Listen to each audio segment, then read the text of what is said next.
11h50, on retrouve tout de suite la prochaine session avec Orange Venture, que l'on va retrouver dans quelques secondes. Créer des écosystèmes gagnants grâce au nouveau modèle de fonds Venture Corporate, l'exemple d'Orange Venture. C'est avec son président que nous allons échanger. Je vous demande d'accueillir sur scène Jérôme Berger, président d'Orange Ventures. Bonjour Jérôme. Immense plaisir d'être ici en direct de la Madi Keynote pour cette 6e édition. On va parler de fonds corporate. La France, elle, est dotée de 49 fonds corporate. On est en Europe dans une zone géographique très dynamique. C'est la zone mondiale la plus dynamique pour ce qui est des fonds corporate. Et preuve en est Orange. Orange Venture a été créé en 2021. C'est tout nouveau. Une enveloppe dotée de près de 350 millions d'euros. Une filiale qui est basée à Paris et également en Afrique, à Dakar. Et vous avez d'ores et déjà communiqué sur quelques investissements, dont Brut, récemment au mois de juin dernier, et DataIQ également. Je vous laisse peut-être le soin de nous parler d'Orange Venture et de sa création depuis 2021, Jérôme. Merci beaucoup et merci de nous avoir invités.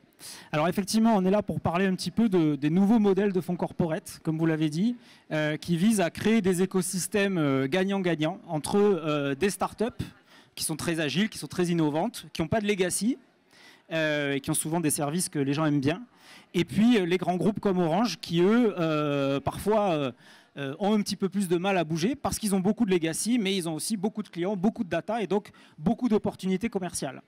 Et l'idée qu'on a eue, c'est de se dire, essayons de créer beaucoup de valeur en tirant le meilleur des forces de ces deux types d'acteurs, en créant un trait d'union. Et le trait d'union, c'est le capital risque corporate comme Orange Ventures.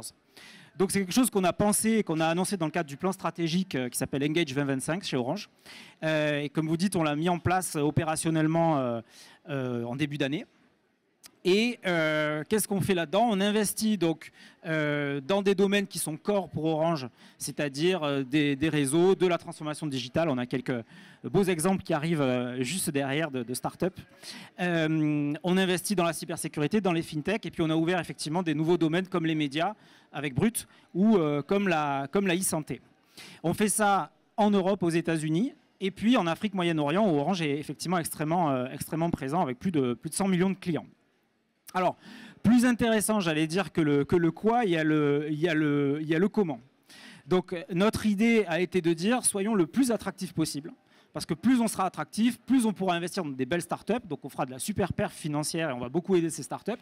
Mais aussi, plus on sera capable de déployer des synergies avec Orange en donnant accès à Orange, à ces belles startups, au service de nos 260 millions de clients. Et donc pour faire ça, on s'est mis aux meilleures pratiques des fonds de capital risque, ce qui pour le coup n'est pas quelque chose d'extrêmement difficile parce qu'il suffit de recruter des bons comme on l'a fait, de se filialiser pour avoir des décisions d'investissement extrêmement agiles, extrêmement indépendantes. Et puis surtout, on s'est dit comment est-ce qu'on opère ce système de synergie. Et donc pour faire ça, on a un peu deux piliers. Un premier pilier qui est en amont d'avoir accès aux meilleurs experts du groupe. Donc quand on voit une société de cybersécurité, on la montre à nos meilleurs experts en cybersécurité et ainsi de suite. Et donc ces experts, s'ils nous disent « ouais, ça c'est pas terrible, tout le monde le fait déjà », le comité d'investissement de la start-up va quand même être un petit peu compliqué. Et donc mécaniquement, on arrive à la fin sur des sociétés que les gens aiment bien dans le groupe déjà. Et au moment où on a investi, là, on a des processus qui sont extrêmement structurés, qui sont très granulaires, parce qu'on ne travaille pas de la même manière avec nos porte-monnaies électroniques, de monnaie électronique en Côte d'Ivoire. On va avoir quelques exemples tout à l'heure, ou sur des fonctions de transformation digitale qu'on vend à nos clients entreprises partout dans le monde. C'est l'autre exemple qu'on va avoir tout à l'heure. On ne travaille pas du tout de la même manière, et donc il faut pouvoir structurer ces interfaces, structurer cette création de valeur de manière, une fois de plus, très agile pour que personne ne perde son temps. Voilà, et donc c'est tout ça qu'on a essayé de créer avec l'idée de faire quelque chose de vertueux, parce que plus on est innovant, plus Orange est content, plus on fait des synergies, plus on est attractif, plus on fait de la perf et ainsi de suite. C'est ça un peu notre nouveau modèle. Et on parlait, Jérôme, en préparant forcément la Madi Pitch ensemble, de l'hybridation de ces modèles, aussi de fonds d'investissement. Est-ce que vous pouvez nous en dire plus sur cette nouvelle tendance ? Alors effectivement, on n'est pas les seuls à avoir développé ça. Il y a beaucoup d'initiatives qui existent depuis longtemps. Il y a des gens comme Siemens qui l'ont fait depuis longtemps, comme Microsoft, comme Capgemini. Il y a Renault aussi qui a beaucoup d'initiatives assez intéressantes. C'est assez multiforme. Et nous, on a choisi ce modèle vraiment hybride avec, comme je le disais, une filiale qui a vraiment une décision indépendante d'investissement très rapide. Donc on n'est pas obligé de faire des boîtes avec qui Orange dit je veux travailler avec elle. À l'inverse, s'il y a une société dans laquelle on investit, Orange n'est pas obligé de travailler avec elle. Donc il faut quand même toujours être les meilleurs. Mais en général, on les a. Et une fois de plus, c'est un modèle gagnant-gagnant. On a aujourd'hui 50% des sociétés du portefeuille qui travaillent au quotidien avec Orange. C'est plus de 100 et peut-être maintenant 200 personnes chez Orange qui travaillent au quotidien avec nos startups. Et ça crée, en termes de volume de synergie, des montants assez importants qui, quand on les ramène aux multiples de valorisation des revenus, font une belle surperformance mécanique du portefeuille. Ça va être peut-être le moment pour poursuivre nos échanges, mon cher Jérôme, de les inviter, ces startups, puisque la Madi Pitch, c'est également une scène réservée aux entrepreneurs. Et vous les accompagnez, ces entrepreneurs, puisque nous allons accueillir un start-upper. Il s'agit de Michael Bentoila, cofondateur d'Inside Board. Cette société créée en 2014, elle est spécialisée dans la conduite du changement grâce à une plateforme numérique. En quelques chiffres, si je ne m'abuse, Inside Board, ce sont 150 000 utilisateurs dans 50 pays du monde. Exactement. Alors, je vous laisse le soin déjà dans un premier temps de pitcher, de présenter la solution et de nous parler tous les deux de votre collaboration. Pardon, alors. Allez-y. Donc la transformation, la conduite du changement est donc partout. C'est des entreprises qui investissent des milliards. La question c'est, c'est quoi le succès de cette transformation? Donc les entreprises investissent sur leurs équipes à travers des nouveaux process, à travers des nouveaux projets IT, à travers des programmes de formation. Et toujours la même question, mais comment on mesure le ROI de cette transformation? Et à Inside Board, en fait, on a répondu à cette question en disant aux entreprises, OK, comment définir le succès de cette transformation? Donc, c'est quoi le succès? Pour nous, c'est Change Start with People, donc c'est déjà partir avec les personnes.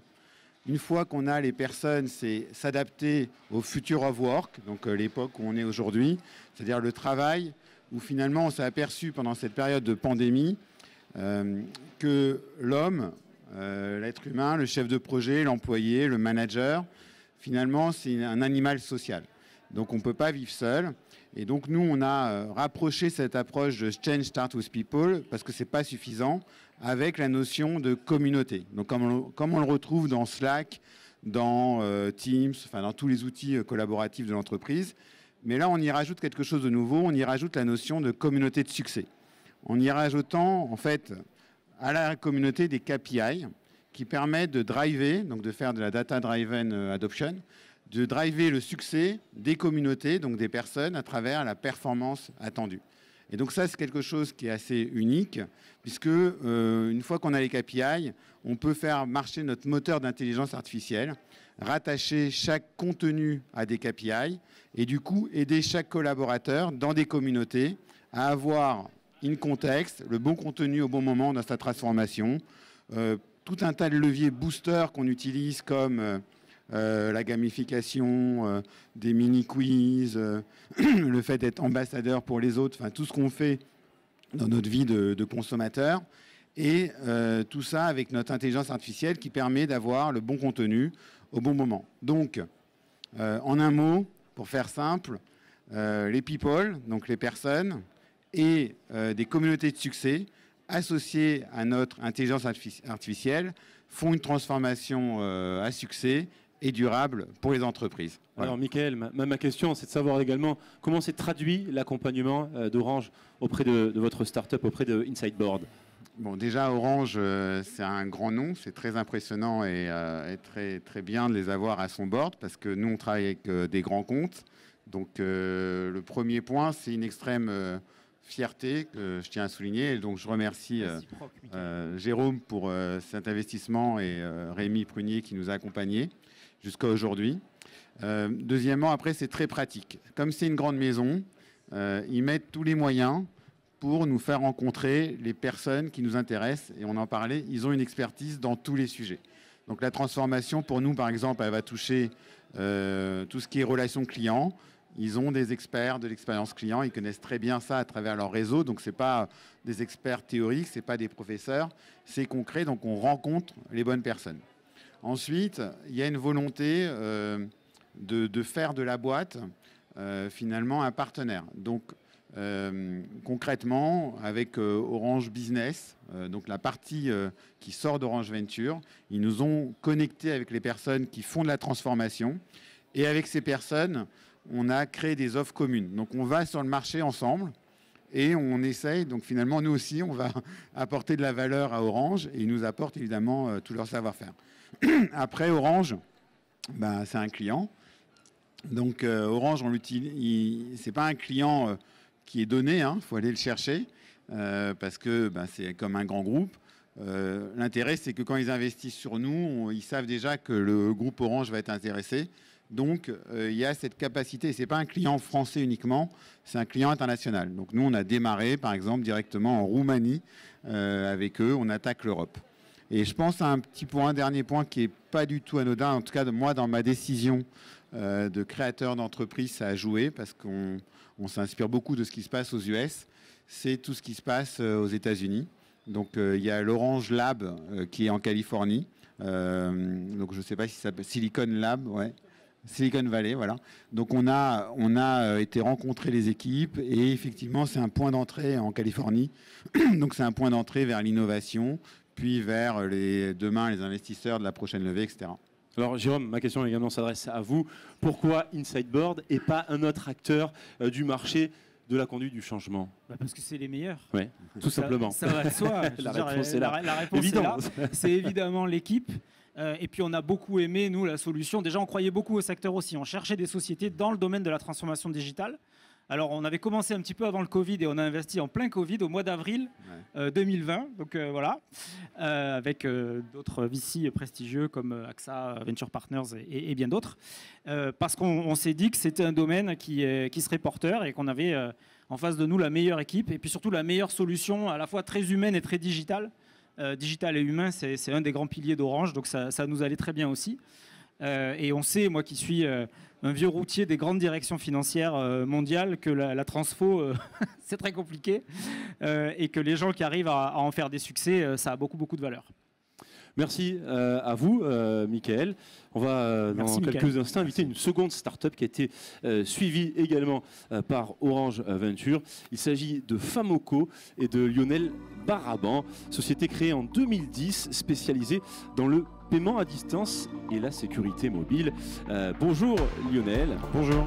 Je vous laisse le son également, comme l'a fait Michael précédemment, de pitcher votre solution. Merci beaucoup. Je m'appelle Lionel Baraban, je suis cofondateur et CEO de Famoco. Donc Famoco travaille dans la transformation digitale à partir d'appareils mobiles. En Afrique en particulier. En Afrique, il faut savoir que 97% des communications, des accès Internet se font à partir d'un appareil mobile. Donc nous fabriquons du hardware et du software et on fait des appareils qui permettent de faire n'importe quel type de transaction. Donc on fabrique ce type de petits appareils qui permettent de faire tout type de transaction. Et pour nous, une transaction, c'est pas simplement du paiement. Une transaction, c'est du contrôle d'accès, c'est de l'identité, c'est du ticketing, c'est de la banque digitale. Et avec Orange, c'est des boutiques mobiles pour faire notamment du KYC, de l'enrôlement, de la mobile money. Alors pour donner quelques exemples, on travaille par exemple avec le Programme alimentaire mondial, les Nations Unies, et pour le Programme alimentaire mondial, on digitalise la totalité des coupons alimentaires du Programme alimentaire mondial. Et pour donner quelques chiffres, on équipe aujourd'hui à peu près 50 millions de bénéficiaires, c'est-à-dire 50 millions de réfugiés dans le monde, et on distribue à peu près 1,5 à 2 milliards d'euros de transactions de coupons alimentaires dans le monde sur à peu près 42 pays. Donc voilà en gros ce que fait Orange, un appareil mobile extrêmement sécurisé qui permet de faire tout type de transactions. On l'a compris, Jérôme Berger, c'est aussi stratégique bien sûr pour le déploiement et le développement d'Orange dans les pays d'Afrique, c'est cela? Oui, alors je laisserai peut-être Lionel compléter, mais c'est vrai que pour nous, c'est vraiment clé. C'est notamment Famoco qui équipe nos, je crois, 11 000 distributeurs dans 18 pays d'Afrique, qui permet, grâce à ce type de petits boîtiers, de sécuriser l'accès à nos portefeuilles de monnaie électronique. qui traitent aujourd'hui des volumes qui sont supérieurs des fois au PIB des pays concernés. Hein. C'est vraiment le modèle de paiement dominant en Afrique, le paiement électronique. Et donc on fait ça grâce et avec FAMOCO en toute sécurité, en tout cas on espère. Non, sérieusement, en toute sécurité, parce qu'on ne plaisante pas avec ces choses-là. Et donc c'est vraiment pour nous une application cœur et phare. Et c'est vraiment un autre exemple aussi. On a vu tout à l'heure Michael qui est plus axé grands comptes, grands groupes internationaux. Là, on a vraiment une capacité à aider et à déployer des startups, que ce soit en Europe ou accompagner, tu en parleras peut-être tout à l'heure, vis-à-vis de grands clients dans les pays occidentaux ou sur des zones géographiques émergentes comme l'Afrique où Orange est effectivement très fort. Et justement, en parlant de zones géographiques émergentes, est-ce que justement cette collaboration a vocation à s'étendre au-delà de l'Afrique ? Absolument. On travaille, on est aussi déployé en Amérique du Nord. Je viens de m'installer depuis 3 semaines à Houston, aux États-Unis. Donc évidemment, on essaye de marcher sur 2 jambes. Les 2 plus grandes zones de croissance au monde aujourd'hui, que sont les États-Unis et l'Afrique. Et puis, bien sûr, l'Europe, on essaye de ne pas oublier l'Europe. Et aux États-Unis, en particulier, on fait beaucoup de transport public, ce qu'on appelle l'open payment, qui est une énorme tendance. Hein. L'open payment, c'est la capacité d'utiliser le transport public avec sa carte de crédit. Il y avait tout à l'heure Visa. Donc aujourd'hui, par exemple, à Londres ou à New York, on peut simplement prendre un bus ou un métro sans avoir besoin de faire la queue pour acheter un billet, mais simplement utiliser soit son téléphone, Apple Pay ou Samsung Pay ou Google Pay, ou sa carte de crédit pour prendre les transports. Ce qui est très important dans toutes ces solutions, et ça c'est aussi quelque chose qu'on partage avec Orange, c'est ce qu'on appelle la data privacy, la souveraineté des données. Et les solutions que FAMOCO déploie sont des solutions qui garantissent que toutes les métadonnées générées par cette digitalisation, cette nouvelle or numérique qui est la métadonnée générée par n'importe quel type de transaction, n'appartient pas nécessairement à Google. Ces appareils-là ne sont pas là pour vous espionner, mais sont là pour améliorer la transaction. Et je crois que Stéphane Richard communique énormément sur ces idées, c'est-à-dire que Orange est un des rares groupes qui ne commercialise pas la donnée de ses utilisateurs. Stéphane Richard, président directeur général du groupe Orange, pour préciser bien sûr. Merci infiniment Lionel Barabon, cofondateur de FAMOCO. Voilà pour ces 2 startups qu'Orange Venture accompagne depuis sa création. On parlait de cette enveloppe dotée de 350 millions d'euros, dont Jérôme, on ne l'a pas précisé, c'est important de le préciser, 30 millions d'euros réservés aux startups. Impact, je pense que c'est ça que vous voulez parler. Oui. Donc on a 350 millions qui sont pour les startups et effectivement on a donc pour but de booster la performance financière d'Orange Ventures, on est quand même là pour ça, de booster la valeur ajoutée pour les startups et la valeur ajoutée d'innovation pour les clients d'Orange et de créer donc beaucoup de synergies communes en faisant tout ça. Et on a aussi chez Orange un biais sociétal, je crois que vous y faisiez référence, qui fait qu'on a déployé 2 initiatives en particulier à l'intérieur des 350 millions d'Orange Ventures.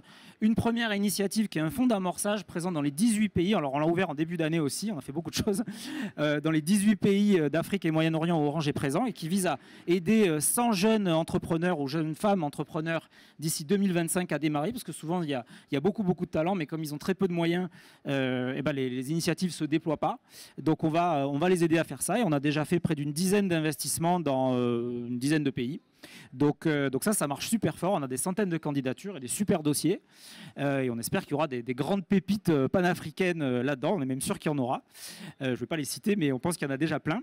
Et puis la deuxième initiative, donc très, très sociétale, c'est d'avoir déployé une poche impact de 30 millions qui, elle, se focalisera davantage sur des sociétés un petit peu plus jeunes que ce que sont fait d'habitude chez Orange Ventures, c'est-à-dire plutôt du late seed, série A, avec des tickets qui vont jusqu'à 3 millions. Sur OV, on est plutôt sur des tickets qui vont jusqu'à 20 millions et qui se spécialisent sur le climat, l'inclusion et le soin aux personnes, qui sont les piliers du plan stratégique Engage 2025 du groupe Orange autour d'engagement climatique, une fois de plus, et d'engagement d'inclusion. Voilà, donc on a à la fois ce biais, j'allais dire, pour les startups, ce biais pour le groupe Orange, mais on a aussi ce biais sociétal. Et peut-être juste un mot de conclusion. Je crois que c'est un peu la nouvelle manière d'innover, en fait, ce qu'on est en train de faire, en toute modestie. Avant, les vraiment super bons, ils étaient dans les grands centres de recherche. Aujourd'hui, il y en a toujours, des super bons dans nos centres de recherche, mais ils sont aussi à l'extérieur, ils sont aussi dans les startups. Et c'est un peu l'idée d'être ce trait d'union et d'arriver à faire coopérer ces écosystèmes. Et on peut se demander d'ailleurs ce que c'est un peu le next step, parce que dans l'innovation, c'est un peu comme le vélo, si on arrête de pédaler, on tombe. Et donc, il faut toujours se demander qu'est-ce qu'il va y avoir après. Donc là, je crois qu'on a créé un modèle qui est intéressant. Et je pense que le modèle d'après, il est de se dire, est-ce qu'on ne peut pas faire ça finalement en plus grand, en déployant des écosystèmes encore plus larges, en alliant les forces peut-être même de plusieurs corporates. Et je vais vous donner un exemple qu'on a fait dans un domaine très particulier qui est la e-santé, où on s'est dit Orange ne pourra pas rentrer dans la e-santé tout seul, on n'aura jamais des centaines de médecins chez Orange pour faire ça. Et donc on s'est dit qui a les compétences pour faire ça. Et donc on a rencontré, parce que l'initiative venait d'eux au départ, des amis chez Sanofi, des amis chez Capgemini, des amis chez Generali, et tous ensemble on a fondé un grand accélérateur qui s'appelle Future for Care, qui va héberger autour de multiples partenaires et au-delà de ses fondateurs, dans le même esprit que celui que je citais, c'est-à-dire cet esprit commercial, cet esprit de trait d'union, cet esprit d'écosystème pour aller chercher et déployer les solutions de e-santé digitale et les faire croître, j'allais presque dire avec les dents, des centaines de startups qui vont être hébergées pas loin d'ici. C'est dans quelques mois, si je ne m'abuse, c'est cela? C'est déjà annoncé, il y a voilà. Des annonces très bientôt et ça ouvrira physiquement dans quelques mois. Et pour moi, ça c'est un peu l'avenir. C'est comme ça aussi qu'on aura. La force, hein. Voilà, l'union fait la force. Et c'est de déployer ce modèle en faisant des alliances encore plus larges pour être vraiment compétitif face aux futurs géants, qu'ils soient américains ou chinois. Et typiquement dans la e-santé, avec l'exemple que je viens de citer, je pense qu'on a à rougir de rien et qu'on peut être très compétitif face à qui que ce soit. Merci infiniment pour avoir abordé ce sujet passionnant des écosystèmes gagnants grâce au nouveau modèle de fonds avec votre exemple, celui de Orange Ventures. Et vous en êtes le président, Jérôme Berger. Merci infiniment d'être venu ici à la 6e édition de la Madi Keynote. Quant à vous qui nous suivez en streaming, nous nous retrouverons à partir de 14 h. On ira du côté de la construction avec la Comtech. Vous allez voir un écosystème là aussi qui est énormément dynamique. On le verra avec l'incubateur Léonard, une table ronde avec de nombreux sujets. Ce sera à partir de 14 h. Alors restez bien sûr connectés à la 6e édition de la Madi Keynote. À tout à l'heure.